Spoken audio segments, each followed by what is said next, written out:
என் உயிரினு மேலான தமிழ் பெருங்குடி மக்களே, உங்கள் அனைவருக்கும் மேலரசம்பட்டு சண்முகத்தின் பணிவான வணக்கங்கள். அன்பு உறவுகளே, நம்முடைய சேனலை சப்ஸ்கிரைப் செய்து கொண்டு நம்முடைய காணொலிக்கு ஒரு லைக் செய்து தொடர்ந்து நம்முடைய காணொலியை பாருங்கள். தொடர்ந்து நமக்கு ஆதரவு தாருங்கள். அன்பு உறவுகளே, சபரீசன் அவர்கள் மான நஷ்ட வழக்கு. சபரீசன் அவர்கள் ஒரு அவதூறு வழக்க மின்துறை அமைச்சர் சிடி நிர்மல்குமார் மீதும் அதே போன்று அமைச்சர் ஆதவ் அர்ஜுன் மீதும் திமுக தலைவர் ஸ்டாலின் அவர்களினுடைய மருமகன் சபரீசன் அவர்கள் ஒரு மான நஷ்ட வழக்கு நோட்டீஸை நேற்று அனுப்பியிருக்கிறார். இது மிகப்பெரிய ஒரு அதிர்ச்சியை, ஒரு பரபரப்பை நேற்று ஏற்படுத்தி இருக்கிறது. அப்படி என்ன அவதூறுகளை சபரீசன் மீது இவர்கள் பரப்பிவிட்டார்கள்? எதற்காக மான நஷ்ட வழக்கை சபரீசன் தொடுத்திருக்கிறார்? அவங்கெல்லாம் மானத்தையும் தன்மானத்தையும் சுயமரியாதையும் இரு கண்களாக பாவித்து தன்மானத்திற்கும் சுயமரியாதைக்கும் ஒரு இழுக்கு வராமல் இதுவரைக்கும் நடந்து கொண்டிருப்பவர்கள் தான் இந்த திராவிட கேடுகட்ட கருணாநிதி குடும்பத்தின் வாரிசுகள். ஸ்டாலினுடைய வருமானாக இருக்கின்ற சபரீசன் அவர் மீது அவதூறுகளை பரப்பிவிட்டதாக ஒரு வழக்கு போயிட்டு இப்ப நீதிமன்றத்தில் போட்டிருக்கிறாரு. இப்போ ஆதவ் அர்ஜுனும் நிர்மல்குமாரும் இதற்கு 15 நாட்களுக்கு உள்ளாக பதில் கொடுக்க வேண்டுமா, அதே போல பகிரங்கமாக மன்னிப்பு கோர வேண்டுமா? இது நடக்கலனா சட்டப்பூர்வமாக இவர்கள் இருவர் மீதும் கிரிமினல் வழக்கு தொடுக்கப்படும் அப்படின்னு சபரீசன் அந்த நோட்டீஸ்ல கொடுத்திருக்கிறார். அமைச்சர்கள் ஆதவ் அர்ஜுனா நிர்மல்குமார் மன்னிப்பு கோர வேண்டும், சபரீசன் வக்கீல் நோட்டீஸ். தன்னை பற்றி அமைச்சர்கள் ஆதவ் அர்ஜுனாவும் நிர்மல்குமாரும் அவதூறு பரப்பியதாக முன்னாள் முதல்வர் மு.க. ஸ்டாலின் அவர்களினுடைய மருமகன் சபரீசன் வக்கீல் நோட்டீஸ் அனுப்பியுள்ளார். முன்னாள் முதல்வர் மு.க. ஸ்டாலின் மருமகன் சபரீசன் குறித்து அவதூறாக ஆதாரமற்ற உண்மைக்கு புறம்பான கருத்துக்களை அமைச்சர்கள் ஆதவ் அர்ஜுனாவும் நிர்மல்குமாரும் பேசி வருவதாகவும் அவர்கள் இருவரும் மன்னிப்பு கோர வேண்டும் எனவும் சபரீசன் வக்கீல் நோட்டீஸ் அனுப்பியுள்ளார். இது குறித்து வக்கீல் நோட்டீஸில் கூறியிருப்பதாவது, சபரீசன் குறித்து உள்நோக்கத்துடன் ஆதாரமற்ற உண்மைக்கு புறம்பான கருத்துக்களை அமைச்சர்கள் ஆதவ் அர்ஜுனா நிர்மல்குமார் இருவரும் தொடர்ந்து பேசி வருகின்றனர். தன்னை குறித்து ஊடகங்களில் தெரிவித்த அவதூறு கருத்துக்களை திரும்ப பெறுவதுடன் அதே ஊடகங்கள் முன்பாக இருவரும் மன்னிப்பு கோர வேண்டும். எதிர்காலத்தில் அவதூறு கருத்துக்களை வெளியிட மாட்டோம் என உறுதியளிக்க வேண்டும். மேலும் 15 நாட்களுக்குள் செய்ய தவறினால் சட்ட ரீதியான நடவடிக்கை எடுக்க நேரிடும் என்று தெரிவிச்சிருக்காங்கப்பா. முன்னதாக திமுக ஆட்சியில் 32 துறைகளை முன்னாள் துணை முதல்வர் உதயநிதி சபரீசனுக்கும் தலா 15 என பிரித்து வசூல் நடத்தியதாக அமைச்சர் ஆதவ் அர்ஜுனா சமீபத்தில் குற்றம் சாட்டி இருந்தார். அது மட்டுமின்றி திமுக அதிமுக சேர்ந்து ஆட்சி அமைப்பதற்காக திமுக தலைவர் ஸ்டாலின், உதயநிதி ஸ்டாலின், சபரீசன் ஆகியோரும் அதிமுக பொதுச் செயலாளர் எடப்பாடி பழனிசாமியும் அவரது மகனும் சேர்ந்து வேலை செய்து வருவதாக அமைச்சர் நிர்மல்குமார் கூறியிருந்தார். இந்த நிலையில்தான் அமைச்சர்கள் ஆதவ் அர்ஜுனா நிர்மல்குமார் ஆகிய இருவருக்கும் மன்னிப்பு கோர வேண்டும் என சபரீசன் நோட்டீஸ் அனுப்பியிருக்கிறார். திமுகவில் உள்ளவர்களும் திமுகவின் தலைமை நிலையில் உள்ள ஸ்டாலின், உதயநிதி இவர்களினுடைய நிழலாக செயல்படுகின்ற சபரீசன் இவங்கெல்லாம் கரைப்படியாத கரங்களுக்கு சொந்தக்காரர்கள். இவங்க மேலெல்லாம் ஒரு குற்றம் சொல்லிவிட்டாலோ, அவங்க மேல ஒரு ஊழல் குற்றங்களை யாராவது சொல்லிவிட்டாலோ அவங்களால ஏற்றுக்கொள்ள முடியாது. காரணம் என்னன்னா, கவரிமான் பரம்பரையில வந்தவங்க. அவங்க கவரிமான் பரம்பரையில வந்தவங்க. ஒரே ஒரு முடி கீழே விழுந்துட்டா கூட மரணிச்சிருவாங்க. அந்த அளவுக்கு தன்மானமும் சுயமரியாதையும் மிக்கவர்கள். எந்த ஒரு சிறு தவறும் மக்களுக்காக இழைக்காதவர்கள். மக்களுக்காக தங்களை மெழுகு போல உருக்கி கொண்டவர்கள். யாரு? இந்த குடும்பத்தை சார்ந்தவர்கள், கருணாநிதி குடும்பத்தை சார்ந்தவர்கள். அப்படின்னு தமிழ்நாட்டில் இருக்கிற இந்த திமுகவினுடைய 200 ரூபாய் கொத்தடிமை கூட்டமும் இந்த திமுகவினுடைய அள்ளக்கைகளும் சொம்புகளும் இதெல்லாம் பேசிட்டு இருக்கு. ஆதவ் அர்ஜுன் இந்த 34 துறைகள்ல இருந்து சபரீசன் அவர்களுக்கும் உதயநிதி அவர்களுக்கும் சரிபாதியாக துறைவாரியாக மிகப்பெரிய கமிஷன் போய் சேர்ந்திருக்கு அப்படின்னு ஆதவ் அர்ஜுன் பிரஸ் மீட்ல சொல்லிட்டாராம். ஏன்னா உங்களுக்கு 2021 நீங்கள் வெற்றி பெறுவதற்கு அவர் வியூக வகுப்பாளராக உங்க கூட இருந்தவர். பிகே ப்ரொடக்ஷன்ல பிரசாந்த் கிஷோருடைய பிகே ப்ரொடக்ஷன்ல உங்களினுடைய வெற்றிக்கு 2021 இவரும் வேலை செஞ்சவர் தான் ஆதவ் அர்ஜுன். அதனால அவருக்கு உங்களினுடைய அத்தனை உண்மைகளும் அவருக்கு தெரியும். ஏன்னா உங்க கூட அவங்க எல்லாம் பயணிச்சிருக்காங்க. அதனால உங்களினுடைய உண்மைகளை அவங்க வெளிக்கொண்டு வந்திருக்காங்க. இப்ப உண்மைகள் வெளியே வந்த உடனே பதறீங்க. அதனால நாங்கள் உத்தமர்கள், எங்கள் மீது எப்படி இவர்கள் பழி சுமத்தலாம் அப்படின்னு தங்களை நிரபராதிகள் என்று நீங்கள் மக்கள் மத்தியில காட்டிக் கொள்ளுவதற்காக இப்படி ஒரு நோட்டீஸ் நாடகத்தை நடத்தி இருக்கிறார் சபரீஸ். இவ்வளவுதான். இதுல வேற ஒன்னும் பெருசா இல்ல. இல்ல என்ன ஒரு விஷயம்னா 2026 சட்டமன்ற தேர்தலில் திமுக நிறுத்திய வேட்பாளர்கள் இருக்காங்கல்ல, அந்த வேட்பாளர்கள்ல 70 விழுக்காடு வேட்பாளர்களை தெரிவு செய்தது சபரீசன் தான். எப்படி தெரிவு செய்தார் அந்த வேட்பாளர்கள் அப்படின்னா, இந்த பெண் நிறுவனம் நடத்தினார் இல்லையா, PEN பெண் நிறுவனம் நடத்தினார் இல்லையா நம்ம சபரீசன், ஸ்டாலினுடைய மருமக பிள்ளை சபரீசன், அந்த பெண் நிறுவனத்தின் மூலமாக ஒவ்வொரு வேட்பாளர்கிட்டையும் கோடிக்கணக்கில் பணம் பெற்றிருக்கிறார். கோடிக்கணக்கில் பணம் பெற்று அதற்கு சன்மானமாகத்தான் சட்டமன்ற உறுப்பினர் சீட்டே வழங்கப்பட்டிருப்பதாக சொல்றாங்க. இது ஏற்கனவே வந்த தகவல் தான், புதிது ஒன்றும் இல்லை. அப்படி பல கோடிகளை கொடுத்து சீட்டுகளை பெற்றவர்கள் தோல்விகளை சந்தித்து இன்னைக்கு சட்டமன்றத்துக்கு வெளியே நிற்கிறாங்க.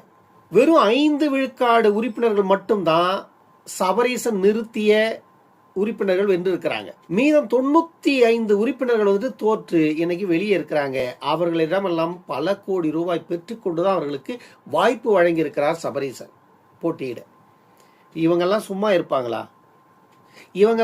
இருப்பாங்களா? அறிவாலயத்தில் நச்சரிக்க ஆரம்பிச்சிருக்காங்க. இப்போ சமீபத்தில் கூர்கில் போயிட்டு இவங்க ஒரு மீட்டிங் போட்டாங்கல்ல, அந்த மீட்டிங்ல சபரீசன் தான் தோல்விக்கே மிகப்பெரிய காரணம்னு ஸ்டாலினும் உதயநிதி பேசிக்கிட்டது மிகப்பெரிய பரபரப்பை ஏற்படுத்திச்சு இல்லையா? இதற்கு பின்னால் இருக்கின்ற அரசியல் இதுதான். ஆனா ஒன்றே ஒன்று, இந்த முறை மக்கள் வீழ்த்து கொண்டார்கள். மக்கள் மட்டும் இந்த முறை ஏமாந்திருந்தா தமிழ்நாடு அடுத்த 5 ஆண்டுகள்ல எத்தனை இழப்புகளை சந்திக்க நேரிட்டிருக்குமோ தெரிஞ்சிருக்காது. ஏன்னா கடந்த 5 ஆண்டுகள்ல மட்டுமே 5.5 லட்சம் கோடி கடனை வாங்கி இன்னைக்கு கடனை 10 லட்சம் கோடியா உயர்த்தி வச்சுட்டு போயிட்டாங்க. இன்னும் ஒரு 5 ஆண்டுகள் ஆட்சியில் இருந்திருந்தா 10 லட்சம் கோடி சாதாரணமா 20 லட்சம் கோடியா மாத்திருப்பாங்க இவங்க. ஏன்னா இவர்களினுடைய வேலை கடன் வாங்குறது மட்டும்தான், புரியுதுங்களா? அந்த கடன் வாங்குறது மட்டும் இவங்க வேலை. அதை வாங்கி என்னென்ன பண்ணணுமோ எல்லாம் பண்ணிட்டு கணக்கை மக்கள் மேல எழுதிட்டு போயிடுவாங்க. இப்ப அப்படி எழுதப்பட்ட கணக்கு தான் இந்த 10 லட்சம் கோடி. மாநிலத்தினுடைய தற்சார்பு பொருளாதாரத்தை உயர்த்துவதற்கான எந்த ஒரு நடவடிக்கையும் 5 ஆண்டுகள்ல எடுக்காத இந்த திமுக அரசு கடன் வாங்காத வேற என்ன செய்ய முடியும்? மாநிலத்தை நிர்வகிக்க கடன் வாங்காம வேற என்ன செய்ய முடியும்? தற்சார்பு பொருளாதாரமே இல்லைன்னா நீ கடன் வாங்கி தான் ஆகணும். ஒரு தனி மனிதன் வேலைக்கே போல ஆனா சாப்பிடணும் 3 வேலைனா எப்படி வரும்? வேலைக்கே போல அன்றாட வருமானமே இல்லை ஆனா 3 வேலை சாப்பிடணும், ஆடம்பரமா இருக்கணும், சொகுசு வாழ்க்கை வாழணும்னா எப்படி வரும்? கடன் வாங்கி திங்க வேண்டியதுதான். கடைசியில ஒரு நாளைக்கு கடன்காரன் கழுத்தை பிடிச்சா என்கிட்ட உயிர் மட்டும்தான் இருக்குது, முடிஞ்சா எடுத்துட்டு போ அப்படின்னு சொல்லி சாஷ்டாங்கமா நின்னுக்க வேண்டியதுதான். அப்ப இந்த திமுக காரன் என்ன பண்ணுவான்? கடன் வாங்கணும், நாங்க ஒன்னும் சாப்பிடல, நாங்க மாநிலத்துக்கு செஞ்சிருக்கோம், நீங்க வேணா கணக்கெடுத்து பாத்துக்குங்க, அதை மக்கள் கட்டுவாங்க, ஒன்னும் பிரச்சனை இல்லை. அடுத்த ஆட்சி வரும்பொழுது டாக்ஸி கொஞ்சம் ஜாஸ்தி போட்டோம்னா இந்த பிரச்சனையெல்லாம் நாங்கள் ஈஸியாக தீர்த்துருவோம், உங்களுக்கு தேவையான வட்டியும் கட்டிடுவோம், முடிஞ்ச வரைக்கும் கடனும் கட்டுவோம், கொஞ்சம் பொறுத்துருங்க அப்படின்னு சொல்லி மற்ற அடுத்த ஆட்சி வரும்போது அதை மாற்றி விட்டுட்டு இவங்க வெளியேறி போயிடுவாங்க. இப்போ அதுதான் நடந்தது. கடந்த அதிமுக ஆட்சியும் அதை தான் செஞ்சது, இன்றைய திமுக ஆட்சியும் அதை தான் செஞ்சது. கடந்த அதிமுக ஆட்சி 4.5 லட்சம் கோடியே ஸ்டாலின் கிட்ட கொடுத்துட்டு போனாங்க.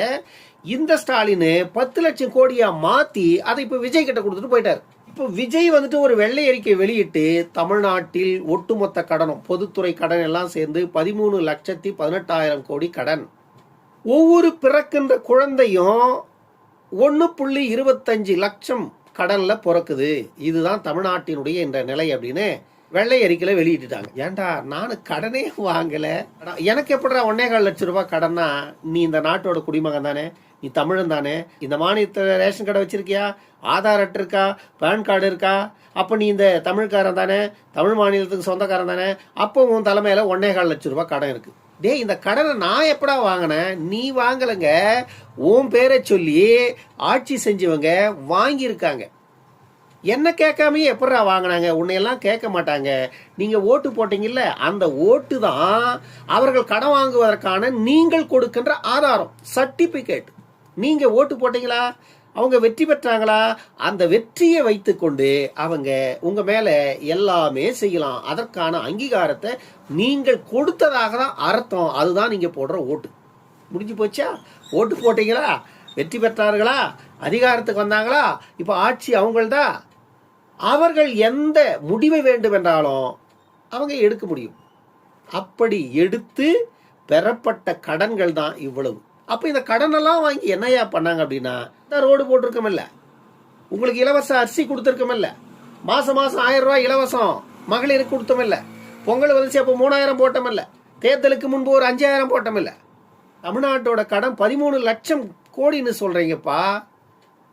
எங்களுக்கு நீங்க போட்டிருக்கிற இந்த பிச்சை காசு எத்தனை ஆயிரம் கோடி, நீங்க வாங்கி இருக்கிறது எத்தனை லட்சம் கோடி. பாருங்க, இந்த மாதிரியான கணக்கெல்லாம் எங்க கிட்ட கேட்கக்கூடாது. கணக்கு வேணும்னா நீங்க போய் லெஜர் எடுத்து பாத்துங்க, எல்லாமே அதுல உள்ள இருக்கு. என்னென்ன எங்கெங்க எது எதுக்கு செஞ்சுக்கிறோமோ எல்லாமே கணக்கு இருக்கு. இப்ப ஏவா வேலு வச்சாரு இல்ல ஒரு கணக்கு, போடாத ரோட்டுக்கு 4 கோடி எடுத்தாரு இல்ல, அதே போல செய்யாத திட்டங்களுக்கு பல கோடி எடுத்திருப்பாங்க, கணக்குல எழுதி இருப்பாங்க. இருக்கும், கணக்குல இருக்கும். பல கோடியை செய்யாத திட்டங்களுக்கு எடுத்திருப்பாங்க, கணக்குல இருக்கும். அது எல்லாம் சேர்ந்துதான் இன்றைக்கு 13 லட்சம் கோடி கடன் இருக்கு தமிழ்நாட்டுக்கு. இந்த கடனை வந்திருக்கின்ற அரசு இப்போ சமீபத்தில் நிர்மல்குமார் ஒரு வெள்ளை அறிக்கை வெளியிட்டார் இல்லையா, மின்சாரத்துறையில 2,45,000 கோடி கடன் இருக்கு. இது பொதுத்துறை நிறுவனம் மின்சாரத்துறை. அந்த பொதுத்துறை நிறுவனத்துல 2,45,000 கோடி கடன் இருக்கு. இருந்தாலும் அது ஒரு சேவைத்துறை, மக்களுக்கு தங்கு தடையின்றி மின்சாரத்தை வழங்கியே ஆகணும். எத்தனை லட்சம் கோடி கடன் இருந்தாலும் மின்சாரத்துறை அவர்களுடைய சேவையை மக்களுக்கு ஆற்றியே ஆகணும். அதனால திமுக ஆட்சியில இருந்த பொழுது பல குளறுபடிகள் செய்திருக்காங்க. அதையெல்லாம் நாங்க சரி செய்ய வேண்டிய தேவை இருக்கிறது. இருந்தாலும் இந்த முதல் ஆண்டுல மின்சார கட்டணம் என்பது உயர்த்தப்பட மாட்டாது அப்படின்னு ஒரு தகவலை மின்துறை அமைச்சர் நிர்மல்குமார் கொடுத்திருக்காரு.